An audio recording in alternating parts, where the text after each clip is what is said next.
Welcome everyone. Today we have a new episode, and this episode is very, very important, especially IoT and robotics, because many young communities from Asia Pacific, South Asia, they are trying to develop many things like robotics, and they corporate want to engage with more on IoT. So we have our expert panelist on that.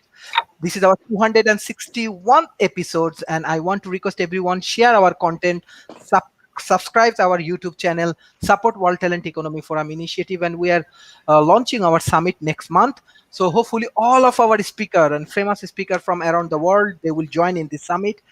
Share our content as much as possible. I want to start from Professor Davids. How you want to analyze IoT and robotics?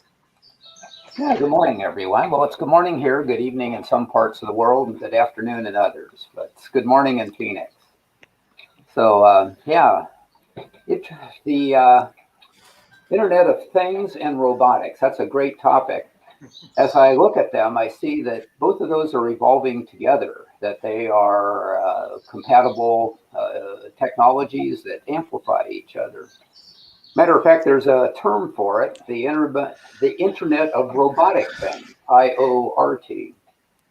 And essentially, that the concept is that you have intelligent devices that can monitor what's happening around them, make decisions, and then interact, manipulate objects in the real world. This is a real game changer from taking computerization from inside the computer and then actually on a real-time basis manipulating objects on the outside. Big multiplier is artificial intelligence and machine learning that's tied into taking the sensor data and the manipulations from the robots and optimizing them. I discovered a couple of things here recently that I thought was pretty interesting. I'm looking at, as I've talked about before, when we've talked about Internet of Things and robotics, I've talked about what an expanding field this is. And I looked around for some estimates as far as what the growth of this would be like, and all of them are very positive. From $13 billion industry, perhaps in 2025. That was published by the International Federation of Robotics. How about that? International Federation of Robotics. You can find their website at ifr.org. They're in 20 countries and they're promoting robotics from a practical standpoint around the world. Cornell University has published some information on this that you might find interesting. I can put some of these links in the internal chat, and perhaps Sharif will share them to the outside. But in my opening comments, let me give you an example of how this technology can work together and is starting to work together today. There's an article that came from urgentcom.com, and it's talking about the adoption of the Internet of Things. So there's a subsidiary of Shopify called Six River Systems that uses devices called Chucks. And these Chucks are robots that work in a warehouse alongside their human workers. And they will keep track of what's on the shelf. They'll keep track of locations. They'll upload this information to the cloud. They can move around in the warehouse and continually update information that optimizes the workflow for the humans that are doing the placement of merchandise on the shelf and for picking tickets for sending. So this isn't something for the future. This is something that's evolving right now. And I think there are, go back to another common theme of mine, that there are great entrepreneurial opportunities that are available in this area. Because as I look at the cost of some of these robotics and some of the IoT systems that are coming online, they are within reach of small businesses to be able to make an effective change to the way they do business and perhaps market some of that business to some of their clients. So those are my opening thoughts this morning. Thank you.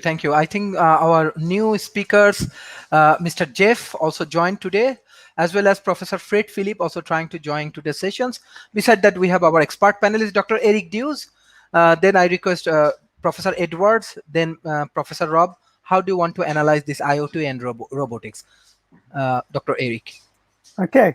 Um, well, IoT is definitely a game changer because this is going to allow basically, I mean, what the IoT Internet of Things is currently, the Internet currently is for human consumption.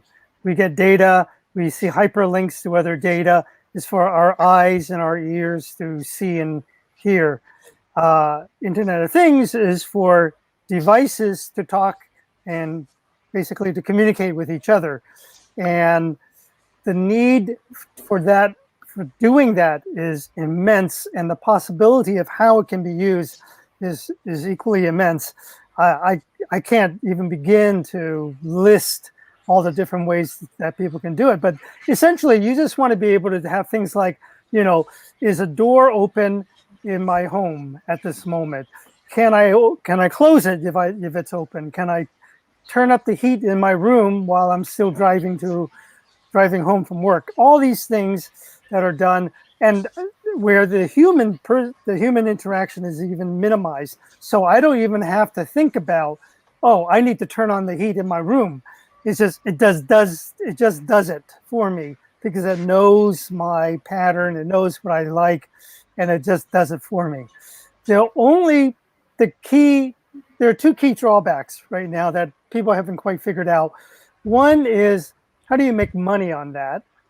Because it's going to be a lot of these transactions occurring, and there might be some way of doing some really, really nano payments, like millionths of a penny for every transaction, but you're doing billions and billions of transactions every second all over the world and everything. So it makes up, in volume. But I don't know if anybody has figured out how to do that. That's the first thing. And how to prevent, security breaches. That's the second part. Because you have so many things communicating with each other. We don't know what they're saying to each other. We don't know what one computer or one device is talking to another, because we don't speak that language, first of all. Okay, it's all digital, and we don't know. And if we were to go in there and sort of siphon out a bit of the information to test that the information is correct, well, that may actually destroy that communication, depending on whether it's quantum-based or whatever. So we don't know if there's a way to do that. I'm hearing feedback, so someone should need to turn it off. So those are the two main things, and I think some version of blockchain, but not blockchain itself, but some version of blockchain could be used to overcome the cybersecurity issues by having enough devices all hearing the same message, and if enough of them can confirm that, yeah, this is what I heard, then the one that is intended to receive the message will be able to say, yes, okay, everybody else agrees that this is correct, or something like that. I don't have an answer for certainly, but for those of you who are interested in getting into the IoT space, those are the two things I think you would like to look into. One is payment, and the other one is security. Thank you. Professor Edward. Okay, good morning. Ciao, come stai? I want to agree certainly with David and Eric, and I want to put this in a little bit of a context. First of all, when we're talking about the Internet of Things, we're talking about a world that, in the one theorist's words, has basically grown a skin of sensors. We have sensors everywhere, and I think the estimate is that by 2030 there's going to be something like 500 billion connections. We're talking about thermostats, we're talking about measuring devices, we're talking about cameras, we're talking about what you and I are doing right now. We're talking about the sensors in our homes, just everything you can imagine. EKGs, we're talking about the sensors that I measure my jogging with, all of those kinds of things. That's the skin that the world is growing right now and is going to continue to grow in the future. And that's what's going to bring about the even greater use of robotics. Now, by the way, just another example of the Internet of Things. Not far from where I live here in Maryland, which is right outside of Washington, D.C., I can go down to the Amazon store in Bethesda. I think it's open now because you have to wear your masks, but anyway. And you can go in and pick something up off the shelf and walk out of the store, assuming you have an Amazon account. You don't have to go to a cash register or anything like that. It automatically, once it knows that it's me because I've registered there, I can just walk around and pick up anything I want and go out, and the money will be taken out of my account. So there's just a local example here.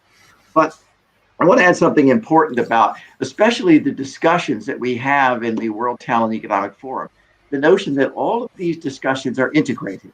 We've had discussions about security, and Eric has discussed that issue. We've had discussion about other aspects of the future economy. And what I want to point out is that as robotics become more important, as Eric and David have discussed, you're going to see, for example, more and more in Amazon warehouses now, you not only have robots working and taking stuff off shelves and so forth and working beside human beings, okay? But you're going to have, you certainly have, starting to have in this country, a challenge about the workforce and education. Now, unfortunately, in the United States and in some other developed countries, in fact, in Europe, there's been serious discussion in the European Parliament, fortunately rejected, about a robot tax. The idea that, well, robots are competing unfairly with human beings. Robots don't take vacations. Robots don't take coffee breaks and this sort of thing. And robots don't need medical care. Yeah, they need to play around with the device occasionally. And therefore, let's replace human beings more and more with robots. And there's pushback in a lot of places about this. And of course, this is very backward looking, because what we've seen for the last 200 years is the more and more machines and technology are integrated into the economy. The more productive the economy becomes, the more you can trade your labor for. So workers don't become poorer and poorer and poorer. They become middle class and upper class and so forth. And so I want to say to the folks listening that don't be scared of robots. I know science fiction movies are really cool because all the robots are either killer robots or they're taking our jobs. That's not really what you have to worry about, I think. What you do have to worry about, though, is a revolution in education, because you are going to have issues where workers have to figure out how to work next to robots or integrate their efforts in robots. And it's going to look very different in the future than it looks today. And so I want to say, yes, the Internet of Things is going to mean robotics are going to be even more important. Robotics now can do surgery, for example. They can not only take stuff off shelves, but they can operate on people. Isn't that incredible? Healthcare is going to be enhanced by that. So I just want to say, don't fear the robots. Science fiction movies are fun, but don't take them seriously, folks. The robotics and the Internet of Things is the wave of the future, are the wave of the future. Embrace it and work with it and meet the challenges, as Eric has talked about, with security. Don't reject it. Thank you. Professor Rob, you are expert on technology and you are tech analyst. So how do you want to analyze today's topic? Well, in a general sense, we're talking about automation. There are two paths currently with regard to automation. One is human replacement, and one is supplementing humans with extra capability. And it really kind of depends both on the direction of the company doing the work and the overall nature of the work being done. So, for instance, if you're talking about a bomb sniffing robot, that's probably a person replacement. The individual that's physically accessing the bomb is now being replaced by a robot, remotely operated, but that's a different skill set. And that's for the safety of the individual, having somebody actually ride the robot or be connected to it puts you too close to the explosion. Though you can do something like that with Waldos or exoskeletons. But the fundamental effort bifurcates at replacement or supplement. And then you have to make a decision which direction do you want to go and what particular direction benefits the effort you're trying to make. Is it an effort where having a smarter, more capable human would make the overall progress better? Or is it one where moving the human entirely from the process would be more positive? Say, like, asteroid mining would probably be best done by robots because of the health concerns of putting people in space for long periods of time. So it just kind of depends on the overall effort and focus. And then with robotics, we've got unintelligent and artificially intelligent robots. The autonomous stuff is coming pretty rapidly. BMW just showcased a factory prototype where pretty much everything in that factory, at least in terms of material movements, a movement would be handled by robots. Where now it's being handled by people with forklifts and pushing carts. Robots would take those things over. And in most cases, the highly repetitive jobs, the ones that don't require a lot of decision making, are kind of ideal for automation in general because it's moderately low cost. It's you don't have injuries, and the end result is highly repetitive work is really not something that humans particularly enjoy, like assembly line work. So it really comes down to the approach. But on the other hand, you've got to be a little careful if you suddenly start laying off all your assembly line workers and replacing them with robots. You've got a different kind of problem you're dealing with. You're dealing with higher income inequity, people that are on large unemployment numbers, and then if people are unemployed, who are buying the products that you're manufacturing. So somebody needs to keep track of the balance and make sure it doesn't go too far in the replacement phase, because you could have a serious situation with regard to unemployment and people acting out. And then I guess finally, this as we open this up, the biggest impact on robotics, autonomous robots near term, is probably going to be the autonomous driving cars and taxis and aircraft that are rolling to market. These are things we're probably going to see the most first. Second, it will be these autonomous factory robots, and of course, we've already seen a robotic assembly in factories. Have had that for some time. In fact, it's a real treat if you see one of the highly automated factories like Tesla has and Jaguar's most recent factories are. It's really quite a treat to see just how far you can go. In fact, comparing some of the automakers' factories to, say, Tesla's factories, you can also see who kind of does it right and who's still learning. The Tesla quality control process leaves a lot to be desired. So that's really kind of where we are. This is kind of the age of robots. We are going to be, by the end of this decade, we're going to be up to our armpits in the things, either doing deliveries.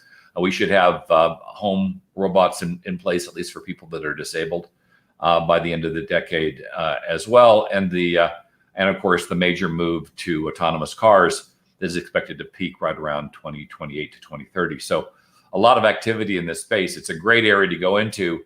It's fascinating for me for a lot of it, because like with any wave, you often see a bunch of companies that are in place, technically competent, that are saying, yeah, no, we don't really want to do robots. That's not where we're in. And then a lot of startups coming up saying that's where we want to be, like, and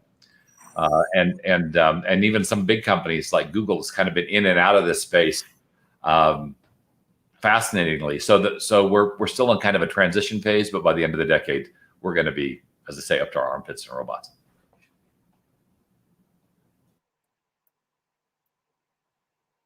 And Sharif, you're muted. Mr. Jeff, can you hear me? Madam Brenda, how do you want to analyze today's topic? Thank you, Sharif, and thanks to everybody. I think for me, it's, we need to acknowledge the fact that, we are in that era. The robots are here. The devices are connecting. There is nothing that we can do about it.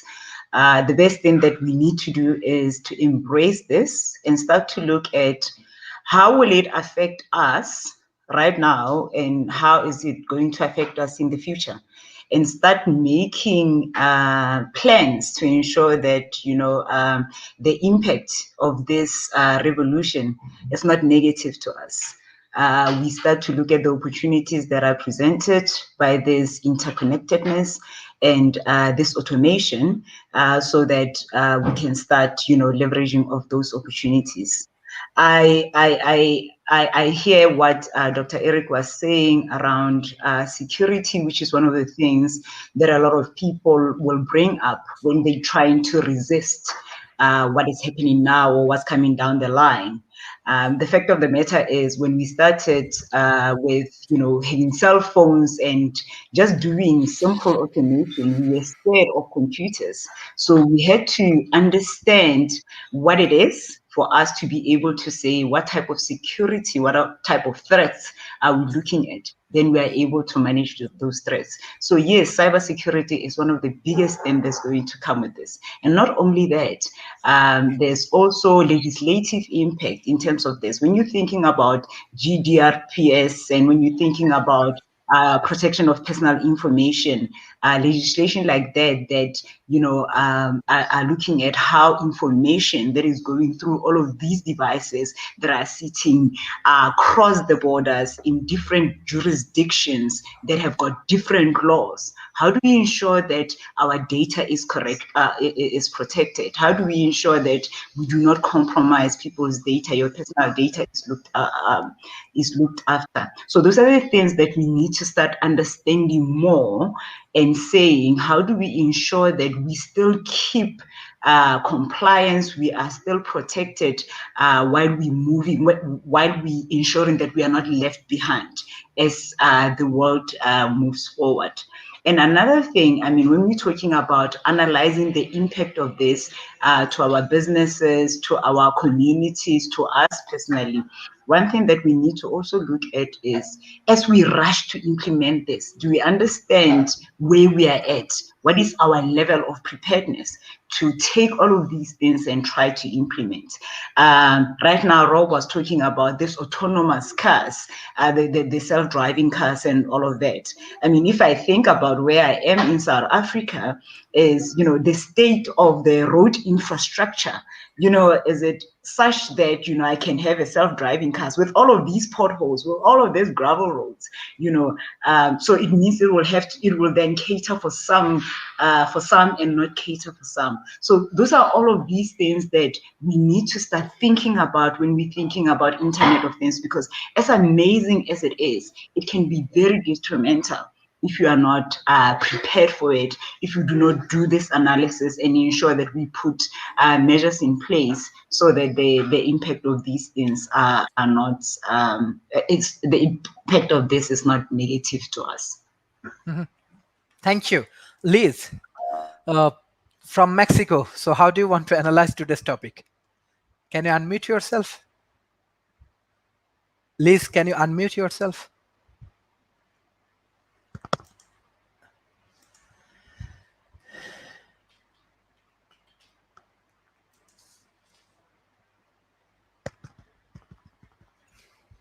Do you listen to me? Yeah. Sorry, excuse me.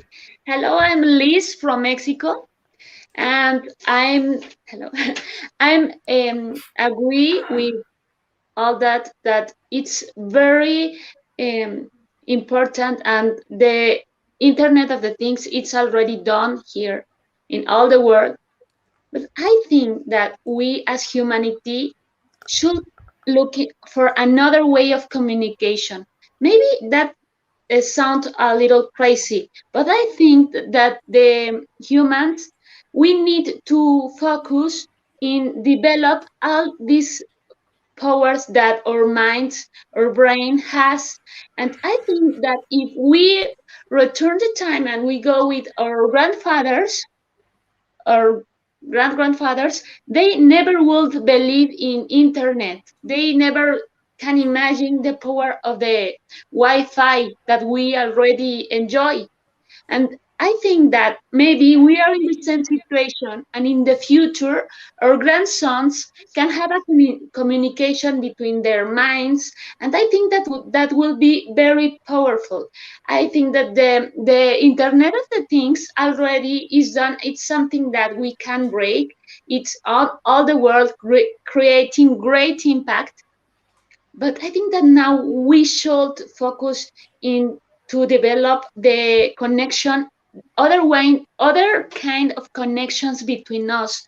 And I think that one way to do that is to have a time to have a connection with our intuition, because I think all the humanity are putting all the mind in exterior things, and maybe if we go inside ourselves, we can find this kind of communication. Even Steve Jobs take daily time to connect with himself, and I think that in this time, in those times, um, Steve Jobs found all this kind of good things that give us to the world, because he has a very close connection with his own intuition.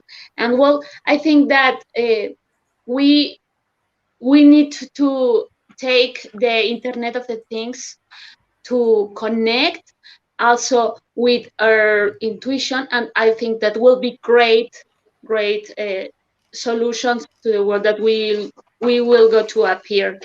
Sorry for my English. Okay, Thank you thank for you. inviting Thank me. you. Thank you. Thank you. My friend Oshnakachi, how are you today and how do you want to analyze today's topic?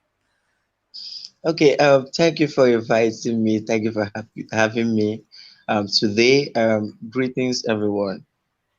Internet of Things is something that we cannot do without in the twilight of 21st century. That is the reality of the moment.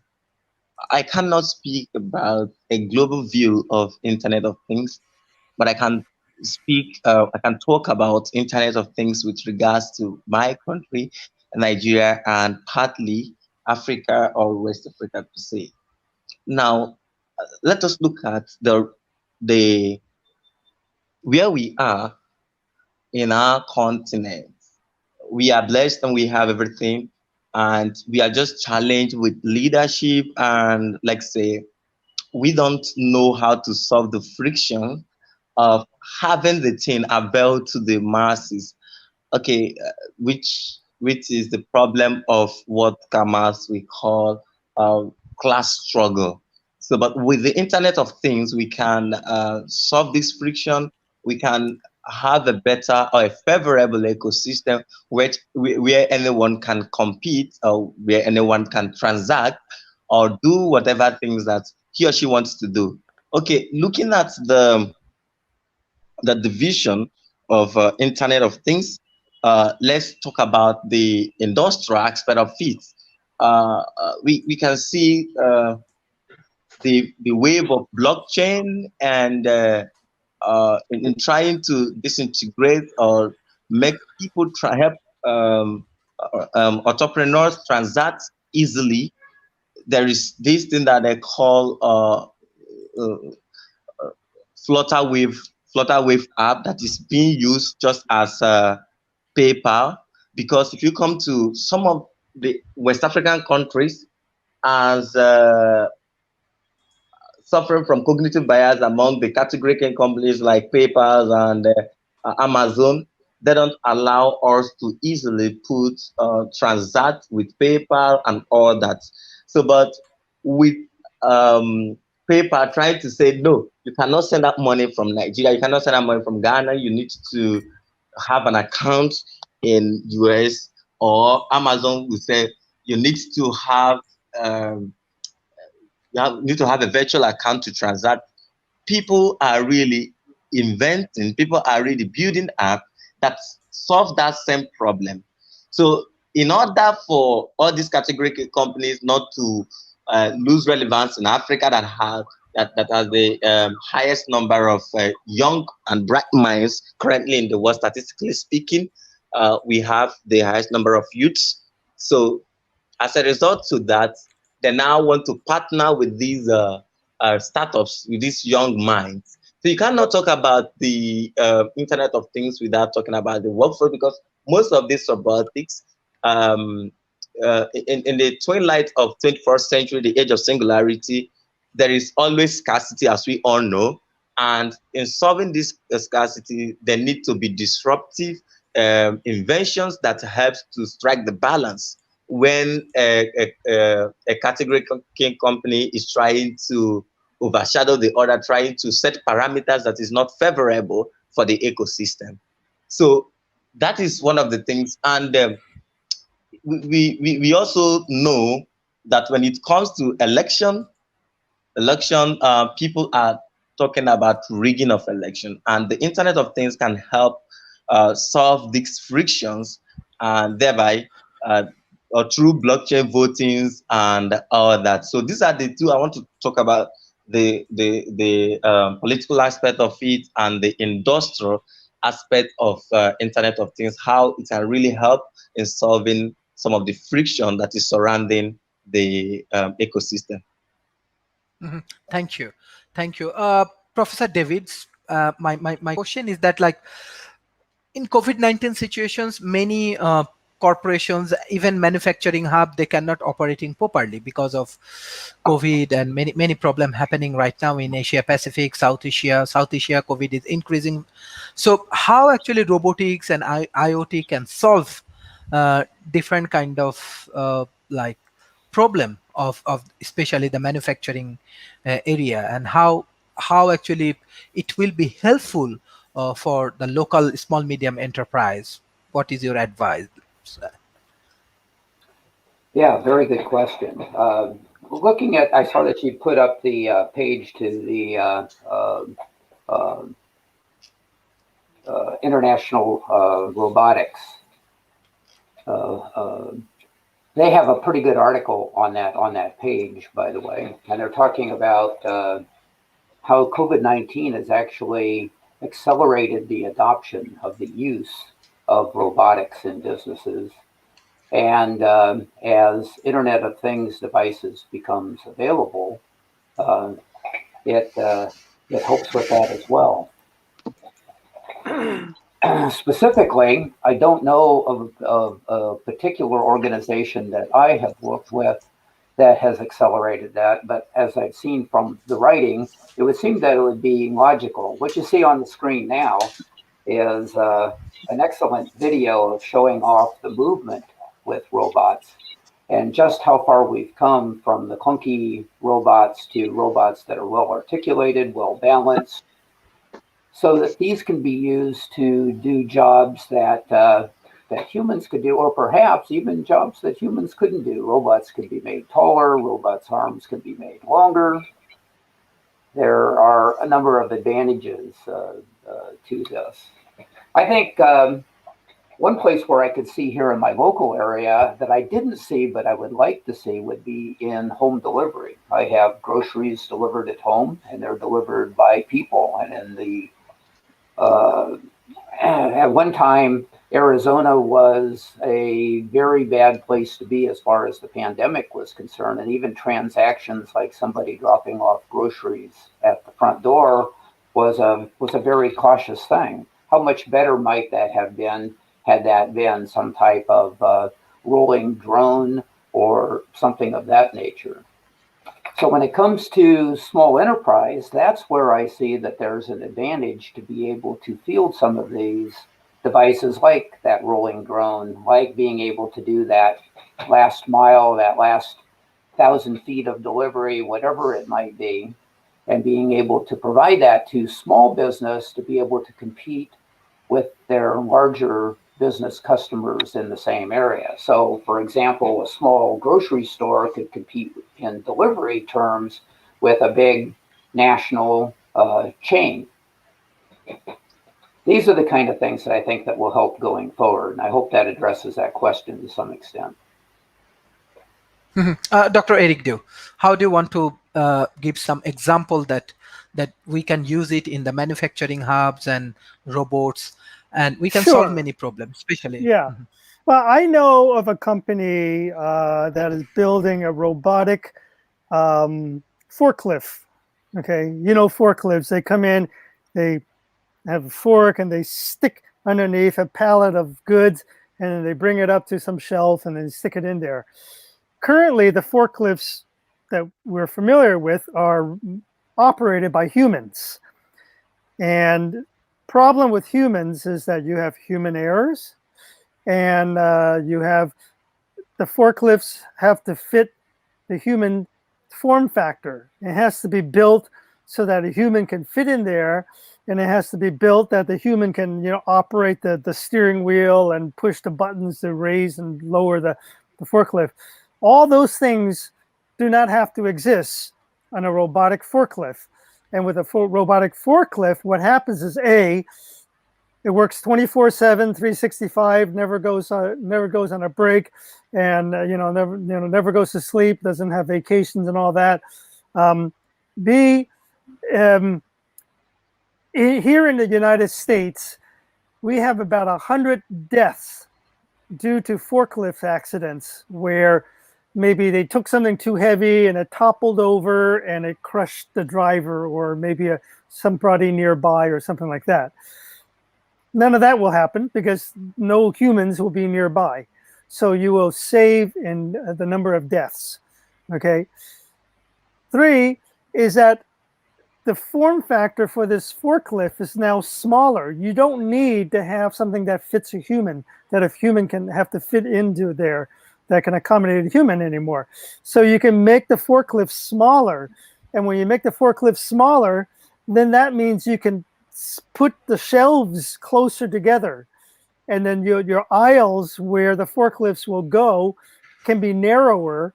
And therefore you can have more shelves in the warehouse. And for owners of warehouses or the users of the warehouse, if you don't have a shelf, you're wasting space.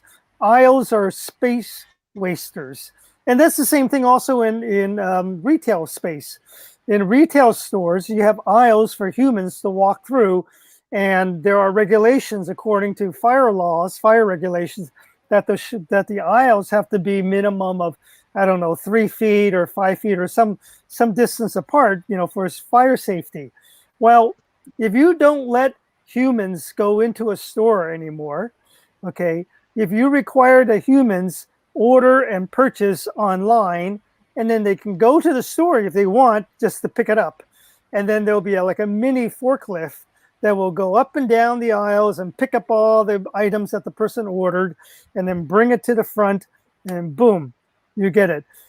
Okay, we used to have something like that in the 70s called Consumers something or another. It's a store where you go to the store, Consumers Distributors, I believe was the name. You go to the store and you order the items from a book, right? There's a catalog, and you order the items in the book. You write down the order, the item number, and then you hand that sheet of paper to the guy, and the guy goes back to the warehouse in the back, and he picks up the item and he brings it up front and he hands it to you, and you buy it. And because it's done this way, they save on the space. They don't allow people walking around, and they don't have excess space for humans. Then they save space and they can have a discount. And they also reduce on the amount of shoplifting, because all the goods, all the inventory is in the warehouse in the back, and there's no shoplifting, at least not from customers. If the workers shoplift, well, we don't know. Okay, well, now you can order the stuff online. Little tablet up front. You just order whatever you want, and automatically the robot will go in there and they'll pick it up from all the different sections. And clearly, robots will not be shoplifting, so far as we know.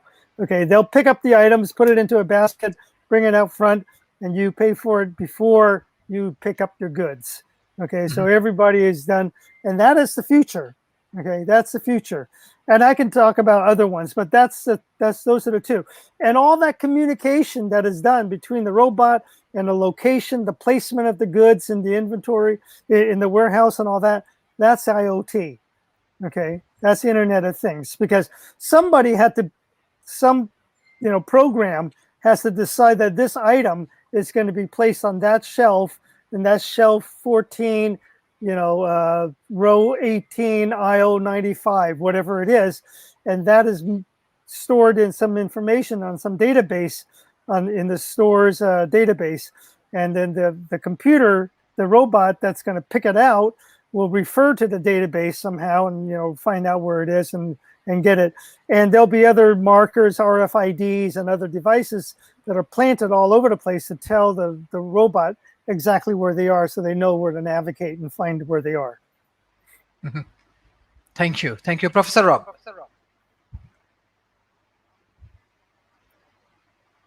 Mute.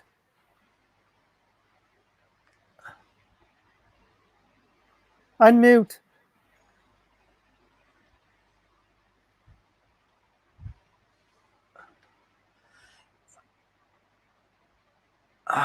Brenda? Sorry, I found it. Okay, thank you.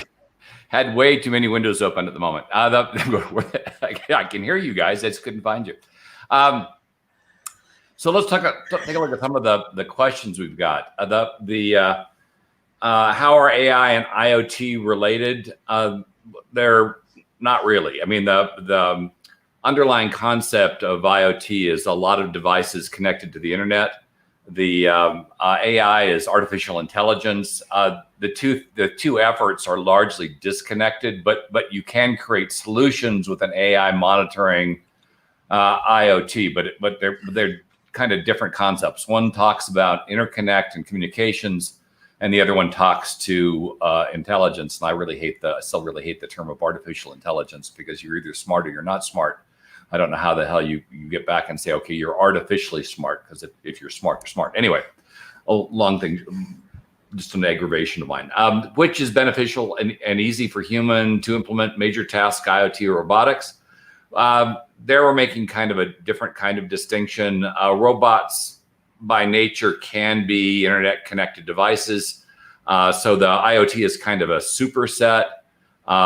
When they include robots are connected. For instance, if you've got a robotic vacuum cleaner that's current generation, chances are it's connected, and that would turn it into an IoT device. And in fact, interestingly enough, a lot of the folks that are making these connected home vacuum cleaners, robotic vacuum cleaners, are turning them into security robots, so that you can use them to wander around your house and check on stuff if you want. It's one of those features I'm not sure I'm excited about quite yet. But we do have actually some home robots that are specifically designed for security that are more interesting. And Amazon's got one coming that flies, which is probably better, because I have this thought of I'll have a robot wander around the house. It's a multi-story house, and it's going to go down the stairs and get stuck, which is not going to do me any good. Not to mention, it's probably going to break in the process. It's just my luck. So as far as major tasks between the two, IoT is predominantly bringing information in. Robotics may be acting on that information, and if you've got AI on top of it, the whole thing could probably be automated as well. But it's because the categories are so different. It's not, and because robots can be an IoT device, I'm not sure you can really make that distinction very easily. How does robotics play a role for Industry 4.0? Well, it's kind of core to it. When we talk about the fourth industrial revolution, it really has a great deal to do with autonomy and robots. It's this class now where we have machines that can come in and do diverse tasks for relatively a small amount of money. I've seen a lot of projections that the pandemic has recently just totally screwed up. That talks about how robots will initially be doing jobs like mine and not necessarily doing blue collar jobs like serving food. But with the pandemic, suddenly we've got a big switch, because a lot of the fast food organizations can't get enough employees. Plus, they don't really want to shut down again. And so now that we've got a lot of effort going into trying to automate these things and basically turn your local McDonald's into a big vending machine. And of course, behind that, with 3D printing, and a 3D printer is another class of robot, we've got an effort to turn manufacturing sites into large printers that just print goods. We're more than a decade out from when that's going to happen, but you can see that as they take 3D printers and raw materials in, eventually you get finished goods out, and a highly automated factory is just basically a 3D printer at scale. So those are the questions that we've had so far. Let's go on to the next speaker. Thank you. Madam Brenda, you're working in South Africa, and you are also responsible for the development of Industry 4.0. So what's going on inside Africa? What is your feedback? How your youth communities and your corporations, government engage with this Industry 4.0 revolutions, or developing robotics and IoT and this kind of thing? Okay. I think just like in any other country, in South Africa, we very, very much aware of the fact that, there's a lot of change that will happen as a result of this Industry 4.0. And then it requires us to do a lot of change in the way we've been doing things, be it in the corporate settings or in our different communities. As far as government is concerned, there's a lot of legislative changes that still needs to happen to ensure that as we implement this thing or as these changes come in, the legislation is such that it is able to enforce new policies, or it is able to protect its citizens. Earlier on, I spoke about protection of personal information, or information as it is, because it is not going to be the way it is right now. With, for example, now information be stored in the cloud, you don't know where that center is. It might be across the border, it might be in here. And, because of the laws that are differing, where you think your law protects what you deem personal information and very special personal information here in another country, it might not be seen as that special. So you need to understand these things and ensure that your laws, your policies, and your frameworks are also changed to accommodate or to cater for all of these changes. As far as the workplace is concerned as well, we are very much aware of with all of this interconnectedness, and also with robotics coming in, there will be an impact on the workforce. But without doing a proper impact analysis, you would not understand to what extent that impact is, because you might just be scared that robots are coming in. So it means that with automation of all of these processes, it means people are going to be laid off.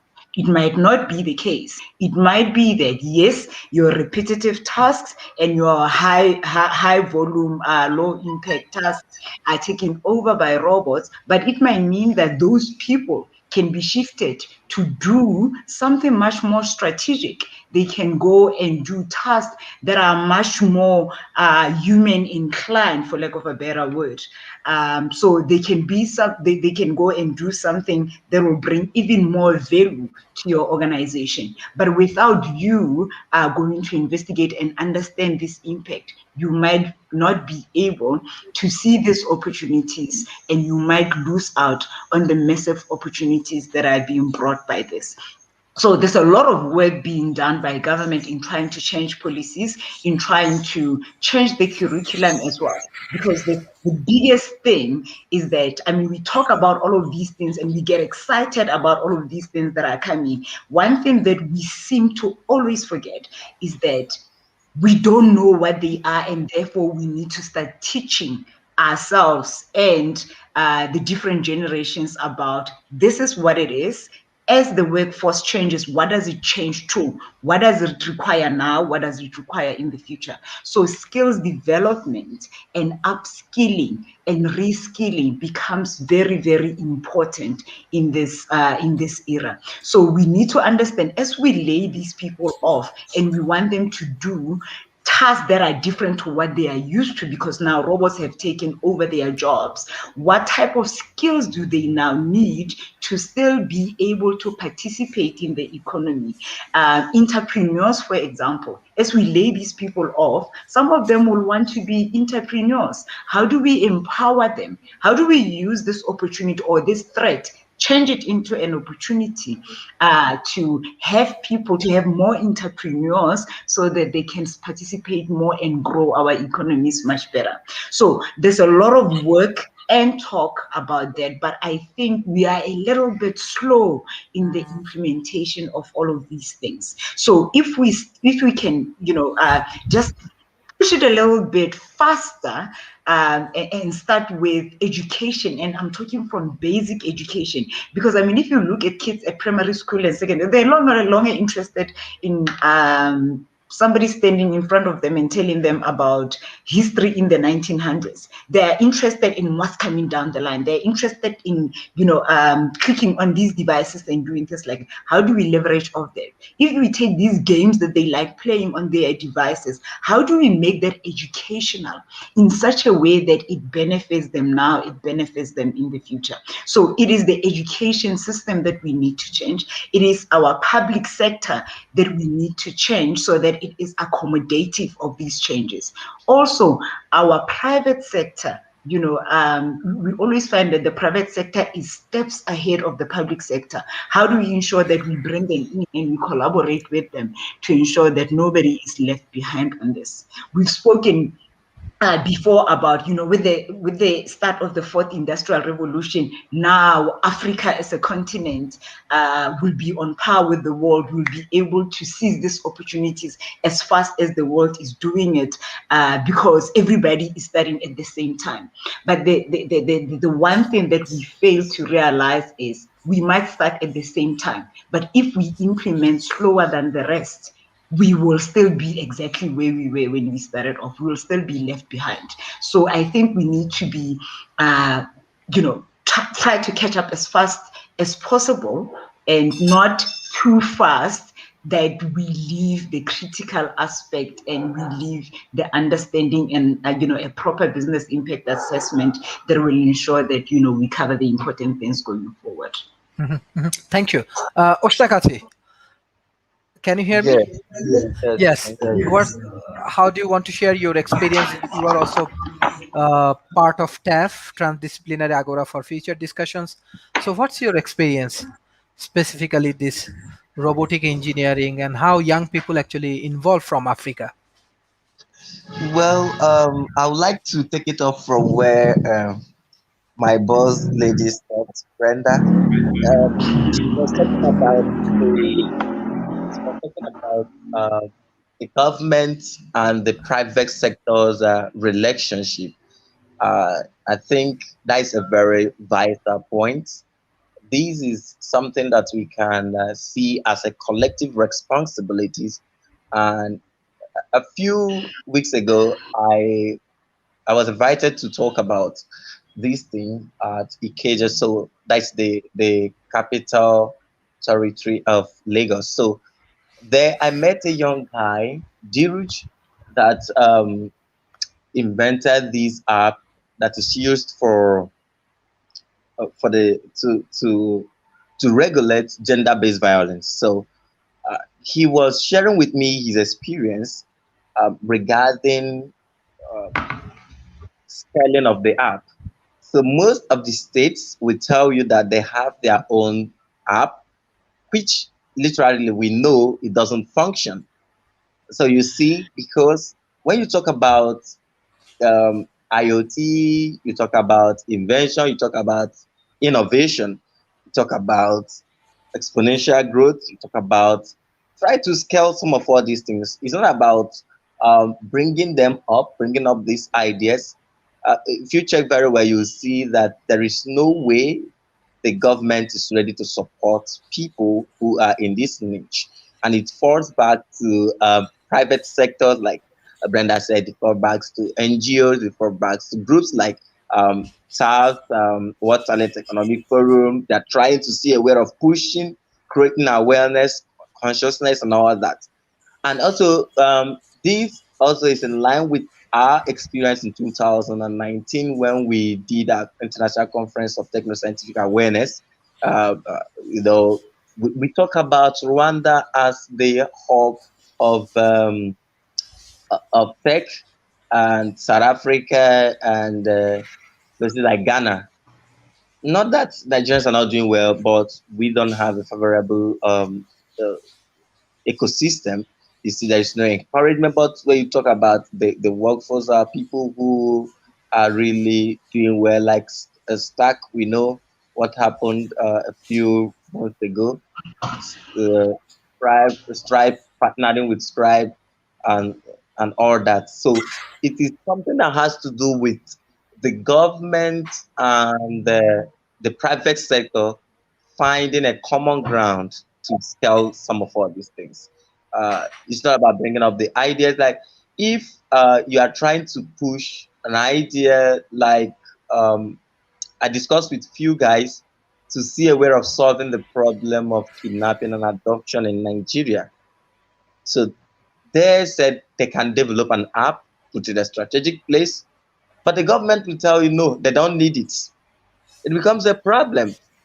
Like when you say electronic voting, we can invent something and see a way of solving it. They won't accept that. Another example is this Tekidia Institute.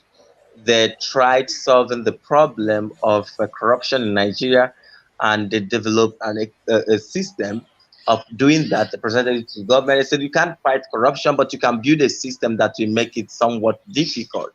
So they presented it to the federal government. It's okay, I want you to make use of this strategy to work. We have this and we just run this. So many countries are using it. They said, no, they don't need it. So when you are making the presentation in the house, you see the way you see the disinterestedness on their face, which means literally you can say that it will be difficult to scale the idea that runs through the twin light of 21st century when you have analog leaders in the digital age. These leaders don't understand what you are saying. They don't understand the concept that you are putting forward. They don't understand what you are talking about. So they believe that they have the favorable idea, they have the better vision in making the country better. But that is not the age we are. We are the age of disruptive ideas, disruptive technology, automation, the age of automation, trying to simulate everything and bring them in a particular path for easy accessibility. So I think we also need to stretch on the collective responsibility. Thank you. Thank you. Thank you. There are a few questions from audience. I want to take it for Professor Rob. Then Noor Fazrin. How does robotics play a role for Industry 4.0? So already you explained, but if you give some practical explanations or something, yes. Sure.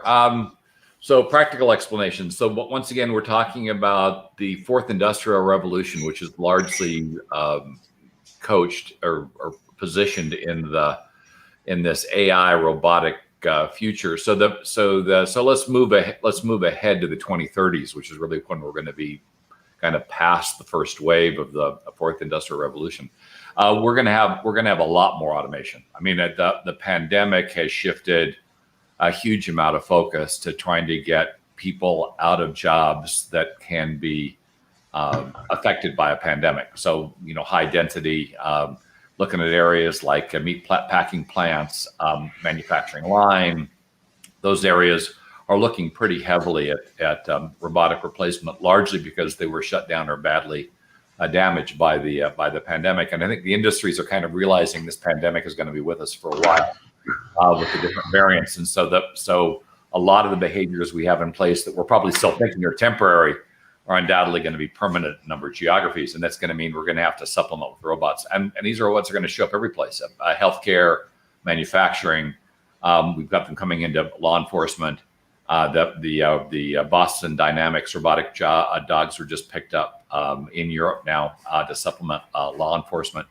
And they've been used in trial here in the U.S. for a while.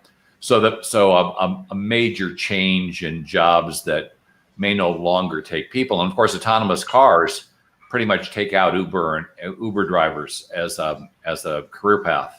It's always struck me as kind of funny as Uber, which was really created as a service to help people monetize their cars, is one of the leading advocates of getting drivers out of cars and removing them from the process entirely. Be kind of like, having a great app on your iPhone that helps you work more productively, and having the company working on your replacement at the same time. So I kind of wonder about Uber drivers, but that's the change we're talking about, is a massive amount of automation. Certainly a lot of the effort from companies like IBM are focused on using technology to supplement people, but largely in the AI space, where you'll be able to get better information prior to making decisions than you've had before, of where these systems will curate and serve up specifically the information that you need to answer the questions you need answered. Of course, a lot of the concerns we've got continue around the contamination of that information and built-in bias in these systems that can lead to bad decisions, and certainly exacerbate a lot of the problems we have with regard to diversity and inclusion as they flow through the different HR programs, which are becoming very highly automated right now. So there are some concerns as we go through, but as we get into the 2030s, it's hard to believe that we won't be touching robots pretty much every place we go and all the time. And there'll be IoT devices monitoring, watching, and reporting everything we do. We should be getting used to that now, though, since pretty much everybody and their brother's carrying a connected camera all the time. Just anticipate that if you think you're not on camera, you are on camera. And there's this concept called being on stage and being off stage, which Disney created for their amusement parks. And we probably should learn that and take it to heart, because the things that you do will come back to haunt you. And as we all know, once it gets up on the web, it doesn't come off the web. So we'll be. It's kind of, there's this big argument between Brave New World and Big Brother, and whether one or the other will be our future. And now it's starting to look like both. So with elements of both draconian outcomes showing up in our future forecast. So just be aware. And the final thing is if you're not training, if you're in school and you're locking into one particular career, you're probably at risk. You want to be as diverse as you can, because a lot of things are going to change in this next decade. And if you pick the wrong one path, you may find you exit college as unemployable. But if you're on multiple paths, so you're looking at a variety of things, you'll be much better able to pivot to wherever the industry is at that moment. I mean, even with this rollout of robotics, we have more job openings here in the U.S. Than I've seen in any time in recent history. People are having a hard time getting in people, which is a problem, particularly in the technical parts of the business, because it's causing slowdowns in development and of course in the blue collar areas causing slowdowns in distribution and in supply chain. So a lot of activity, but make sure that you're as flexible as you can, because what you think is going to be a job at the end of your education may not exist anymore, at least not exist in the same way it does now. Mm-hmm. Thank you. Professor David, there is a question from audience, Alia. How do AI and IoT are related? Well, I think we touched on that a little bit earlier, and I might have a little bit different spin on that. I think that I look at AI as the back end for IoT, and IoT as the front end for AI in many cases, because AI is going to, one of the big uses of AI is going to be sifting through large amounts of data to make good decisions, to make predictions, and to make changes. Those can be transmitted out to robots, like I talked about earlier, to make manipulations in the real world, to move stock around, to do manual manipulations. But IoT is that front end, that sensor base that's going to handle local tasks. It will handle tasks that it's set up to do and then push information up to the cloud. That information goes into the cloud, that goes into these databases, and then AI works the database to orchestrate and make this whole thing operate. So it's very, very interrelated. And if I can just take a second, as I've been listening to others, it occurs to me two things that I just want to quickly say. I think, number one, going back to training that Brenda brought up, I think training entrepreneurs as a primary focus occupation is something that's going to be really, really important for the future. Sometimes we think of entrepreneurs as, well, my job quit on me, so now I'm going to go out and figure out how to do my own business. Well, that's one way to do an entrepreneur, but having this entrepreneurial mindset of looking for innovation, looking for opportunity, is something that I can use if I'm in a corporate job. My employers would love me if I can do that and continue to build value for them in a corporate job, or if I build my own company, or if I work with a group of entrepreneurs in some type of shared environment. Now, why do I say that? Because I think that with AI that we talk about, since that came up in the question, many times people think the combination between AI and robotics is going to eliminate human jobs. It will eliminate some. The ones that it won't eliminate are the ideas that we haven't thought of yet, the implementations that we haven't implemented yet, and that entrepreneurial mindset is how we can go about that. And we have a fertile ground coming to us in the next 10 to 15 years as all these different technologies that we talk about intersect. I talked about how robotics and IoT intersect and how they're growing together, but they're dependent upon 5G, or they're dependent on Wi-Fi 6 for communication. They're dependent on AI for the back end. They're dependent on blockchain for securing transactions, financial transactions, especially as we go to a microtransaction society. Augmented reality plays a part in this. I loved Dr. Eric's talk about the grocery stores or the retail stores of the future, and I've seen a demonstration of a retail store that you visualize in AR, and you can go around and you can shop in the store and have a very human experience.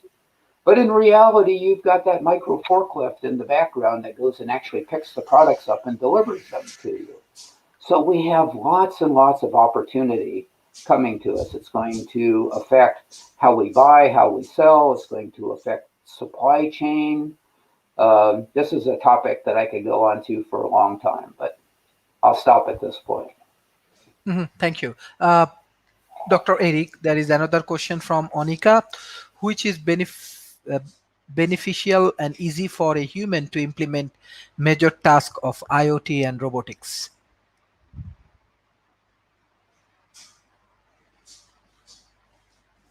Can you unmute yourself? Yeah. So I'm reading the question myself, and I'm not exactly sure what the question is asking. Beneficial and easy for a human to implement. I don't know what that means.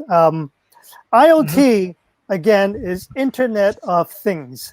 It is for things to communicate with each other using an Internet type of communication system, meaning that the data is dispersed throughout, goes out among a network and gets collected somewhere else, that the Internet allows you to communicate that way.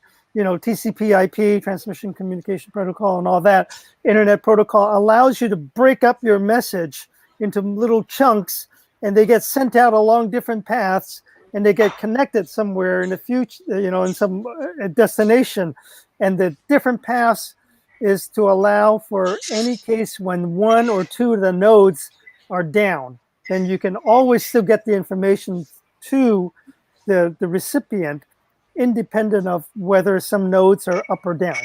That's the whole point of what the Internet is, right? I mean, it was created originally for military, for the US military, to say, okay, what happens if, back in the 70s, what happens if the Soviet Union were to, send several missiles to Chicago and New York City and Los Angeles?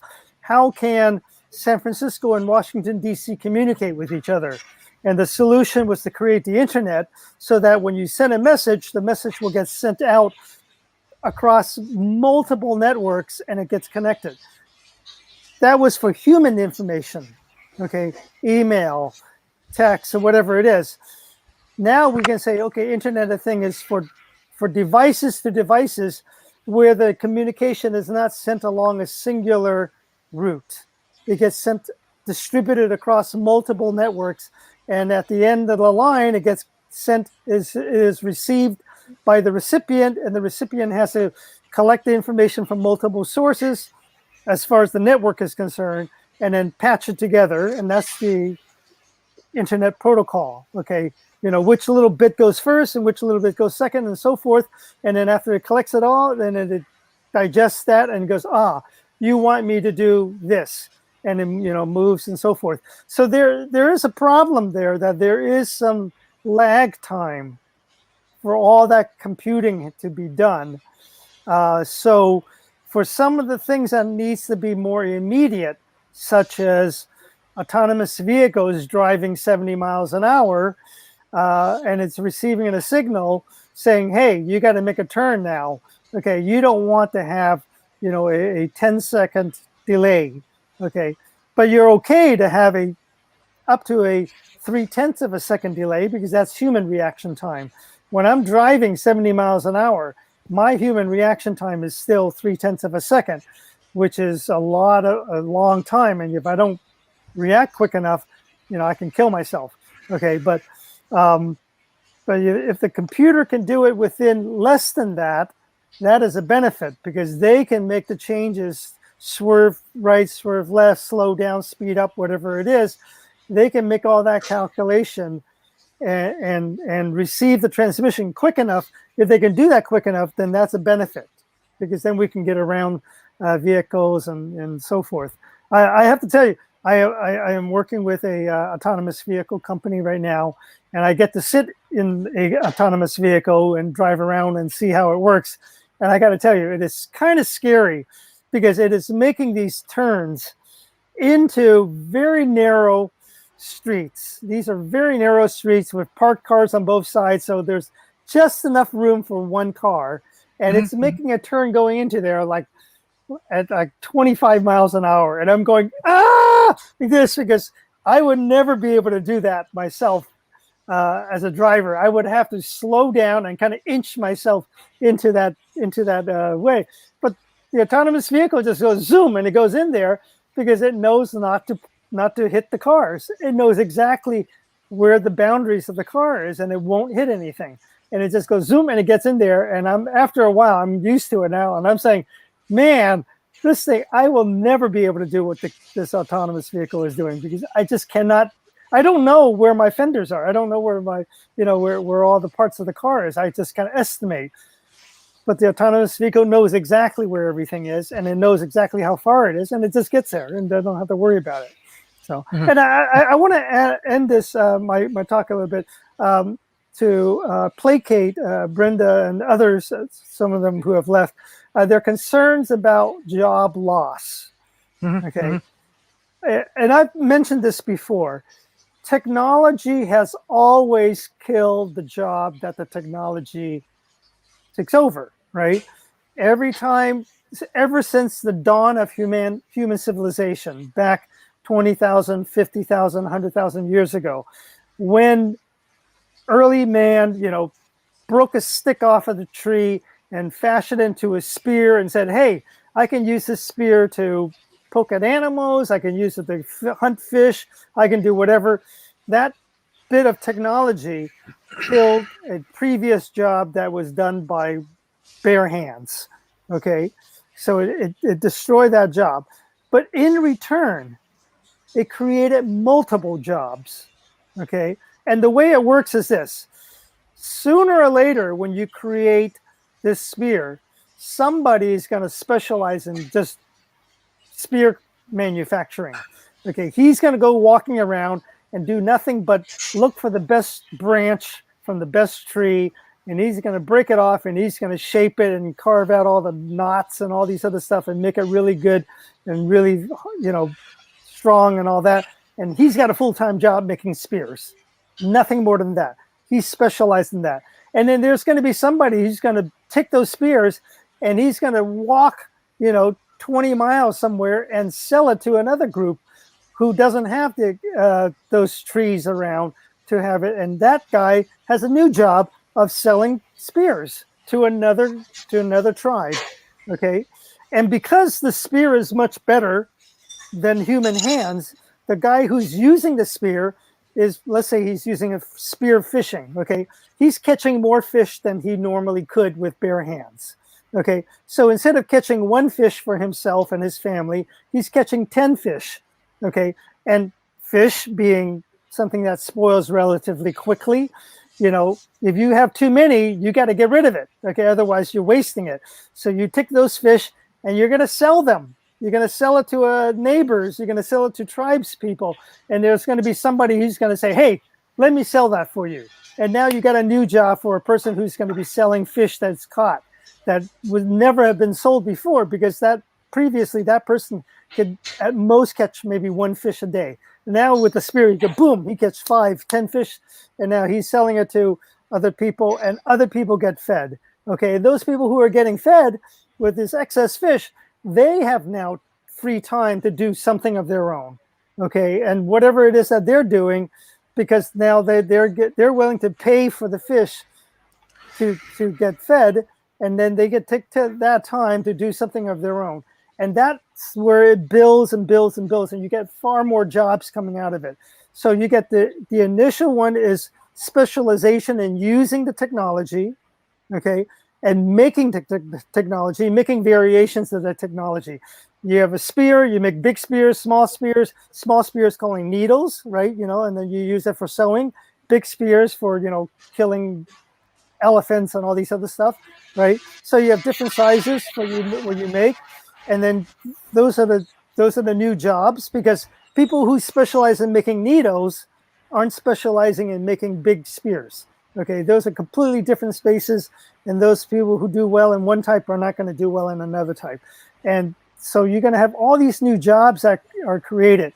So never fear that technology will kill jobs. It always kills the job that it is meant to kill, but it's going to increase tenfold, 50-fold new jobs that people never envisioned. Okay, it always happens, which is why now in modern world, we have close to 8 billion people around the world, okay? And we have well over 7 billion employed, you know, gainfully employed people, not slave labor, gainfully employed people.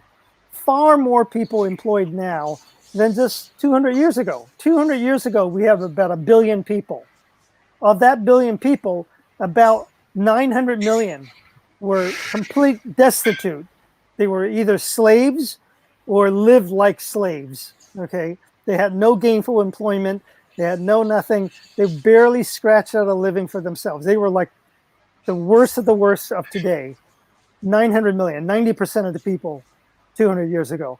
Today, less than 14%, okay? Around 10% or so are in that condition, all right? So we have fewer people, 900 million back then, 200 years ago. Now it's like 700 million. Fewer people now than then, okay? And the remaining people are gainfully employed doing various things. How do you account for that in this world? If you say, oh, all these technologies that's coming in are killing jobs, it doesn't make sense. It doesn't add up when you look at the numbers.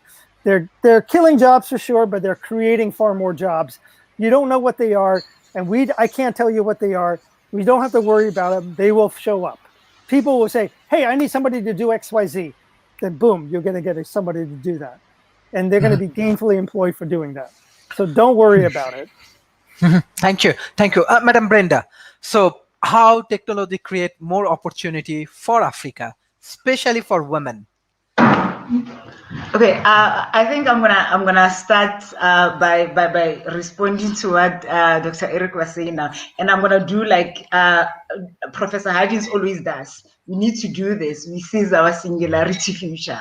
Okay, so I'm showing and telling because you know my point to the fear of job losses was exactly the point that has been highlighted now, to say we need to understand what's coming down the line now so that we are able to start exploring those opportunities and leveraging of those opportunities. Those many jobs that we do not know what they are, you know, if we start, you know, trying to understand this now, it will make us the more wiser. It will make us understand the reality that is here, that, you know, you sitting as a security guard, you know, letting people in and out might not be a job that's done by a human in the future. It might just be automated because you've got biometrics and all of those things that, you know, will take care of your security. Therefore, you need to start skilling those people so that they can do something much more valuable and do jobs that will be much more important in the future. But now coming back to your question, Sharif, about the opportunities that are there. I think for me, especially now in Africa, because specifically in South Africa, where as much as we are one of the economies that has advanced a lot as far as technology is concerned, there's still areas that are still left behind. The good thing about it is we are not developed so much that our system are so integrated and have formed this spaghetti that will be very, very hard to unravel. We are still, we still have a lot of entrepreneurs with smaller companies. We are still in an economy that is developing. So it will be easier for us to implement these things without having to unravel all of these things before we can do it. So that is why I'm of the view that right now it is an opportune time for us to start looking at our businesses and saying, let's understand exactly what our processes are made of, what our policies are made of. Try to see where the efficiencies are, cut out the waste, automate these things, ensure that we are ready to start connecting all of these things that needs to be connected. And also ensuring that we use this opportunity to empower our entrepreneurs so that they can start being innovative, being creative. And also making sure that in our education sector, we empower the kids, we skill them in such a way that they don't finish a 4-year degree and they don't know what to do with themselves because the stuff that they learned is no longer relevant.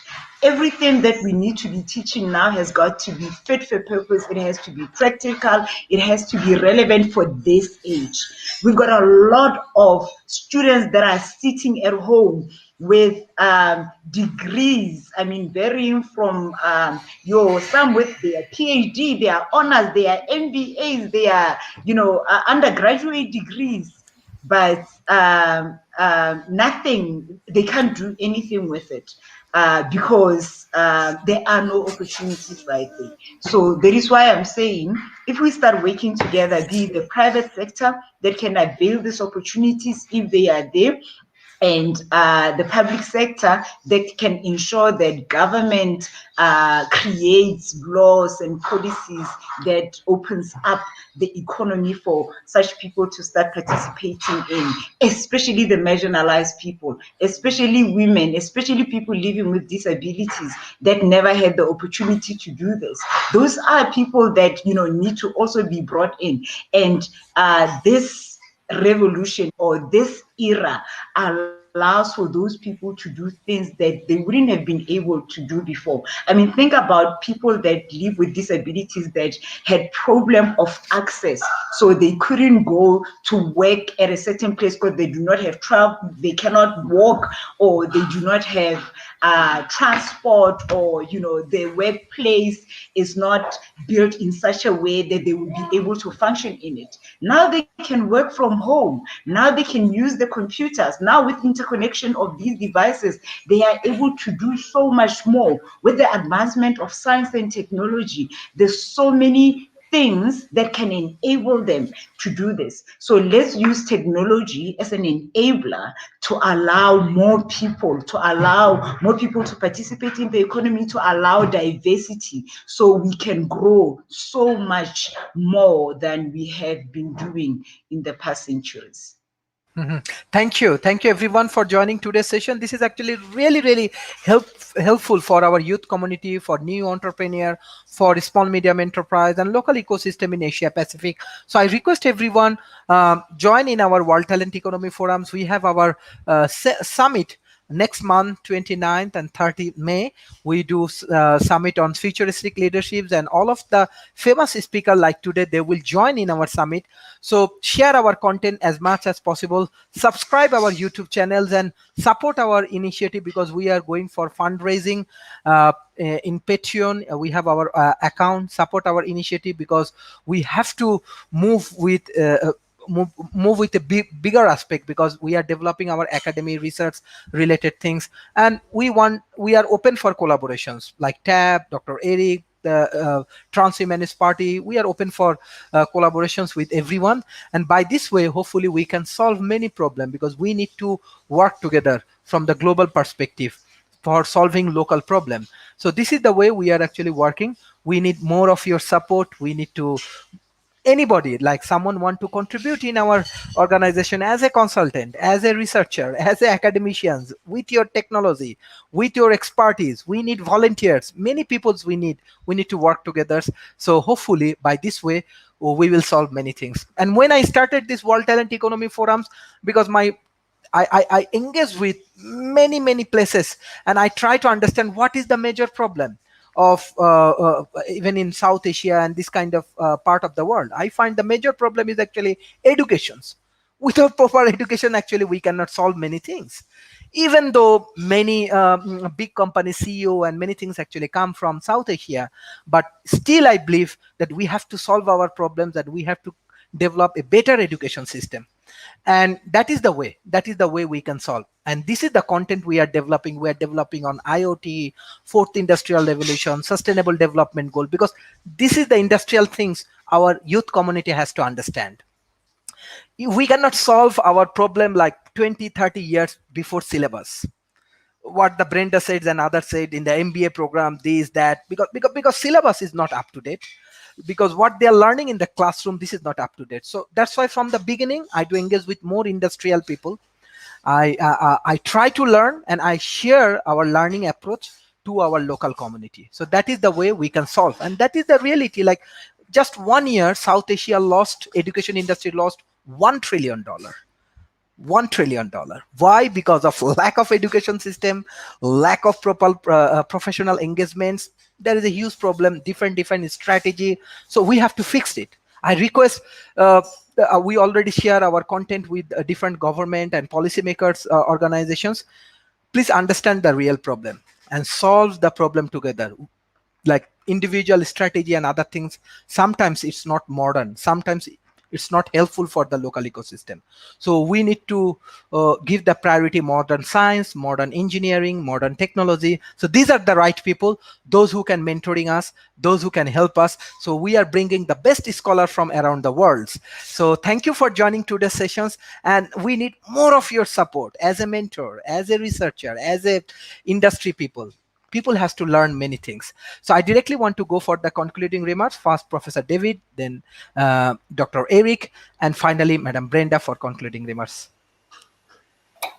Well, thank you, Sharif. Another great discussion today. This is a wonderful topic. And one of the reasons I think it's a wonderful topic is not just the technology, but how it can be used for improvement of the human condition in every country in the world. And that starts with building better humans. I think that goes to what Sharif was just saying. That starts with education. That starts with focusing on what is going to be valuable in the next decade and the decade after that, and focusing on those. And a lot of that takes us as individuals taking charge of what we want to do. If I can't get a degree that is going to help me, if the information in the degree would give me a certificate, but it wouldn't help me gain a job, then maybe I want to look at professional certificates as a way to move forward and pick my opportunities and get work experience wherever you can in these areas. And that includes with volunteer situations. I'll brag about my daughter here for a minute. My daughter went to the University of Nevada at Reno, and she tried a number of different degrees and ended up in a degree that I was a little curious about. It was a degree in entertainment and stagecraft and the back end of stagecraft. And I thought, well, gee, where's she going to go with that? So as a good father, I encouraged her to do a business minor along with it so that she could end up running stage companies or whatever that might be.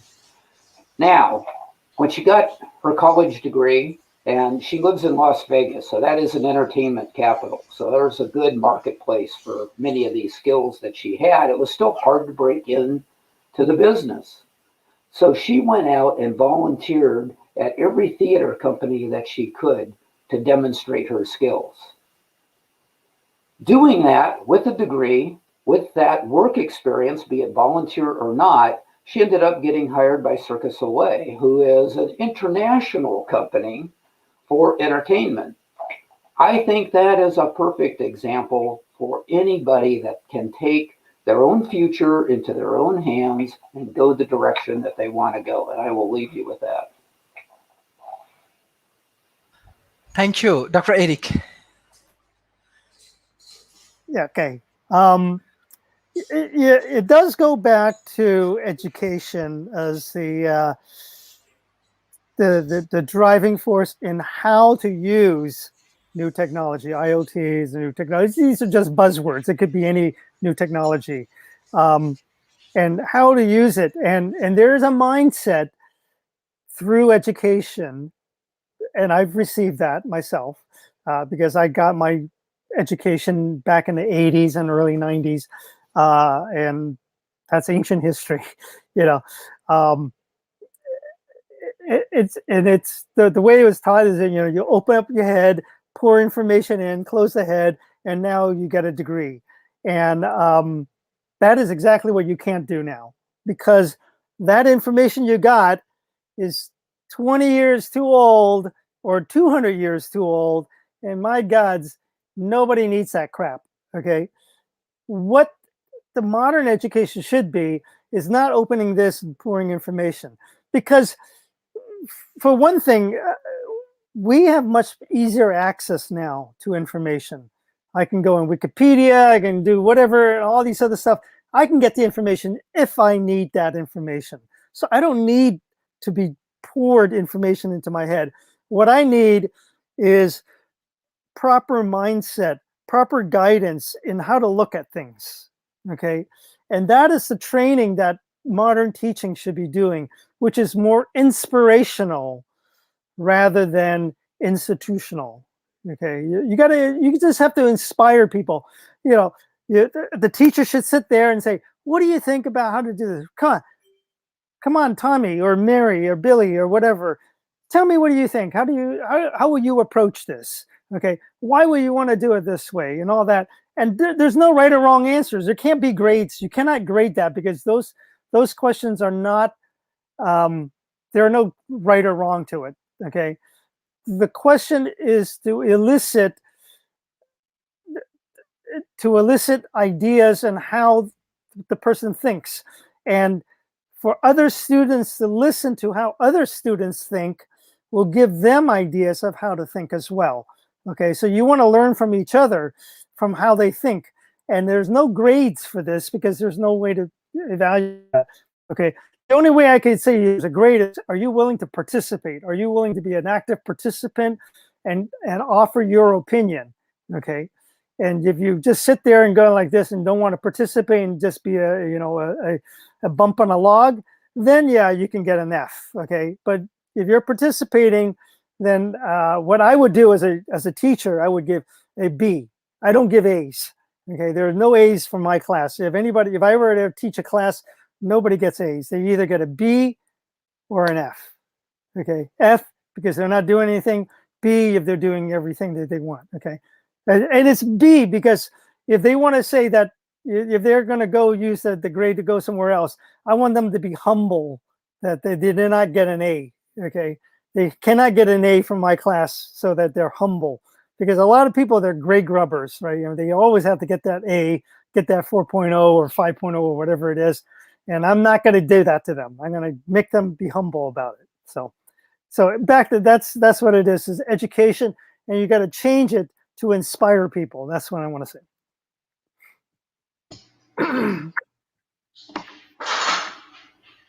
Brenda, yes. Thanks, Sharif. I think this was a great session. I think for me, in closing, I just want to say that, you know, we might have robotics, IoT, whatever fancy technology is coming. At the core of it all, we shouldn't forget why we're doing it. You know, you don't forget why, if it's business, why you are on business. Your business objectives remains important. Your processes should be the ones driving that technology, not technology driving your processes, because then you're going to lose yourself and technology is going to take over and you will not understand whether you're coming or going. Everything that we need to be doing should be, you know, for the benefit of humanity. We need to think of our stakeholders collectively, being the communities that we operate in, being our shareholders, being our employees. So whatever impact this is, and that is why I keep talking about the importance of understanding the impact of every change that we go through, is that if it's going to impact any one of those people or any one of those sectors, we need to understand what that impact is, so that we are able to manage it in such a way that it is not negative. it is rather positive and it is for the benefit of all of these people. But I think if we start to embrace what's coming down the line or what's already happening now, we'll be in a better position to advance with it, to catch up with it, to leverage of the opportunities that it is presenting to us. Thank you everyone for joining today's session. This is really great sessions, so thank you. Share our content and share as much as possible, and join our next summit and solve your local problem. And definitely collaborations is very important, so we need more collaborations and partnership. Thank you everyone for joining today's session. Thank you Professor David, Dr. Eric, Madam Brenda for joining today's sessions. Thank you, bye bye and take care.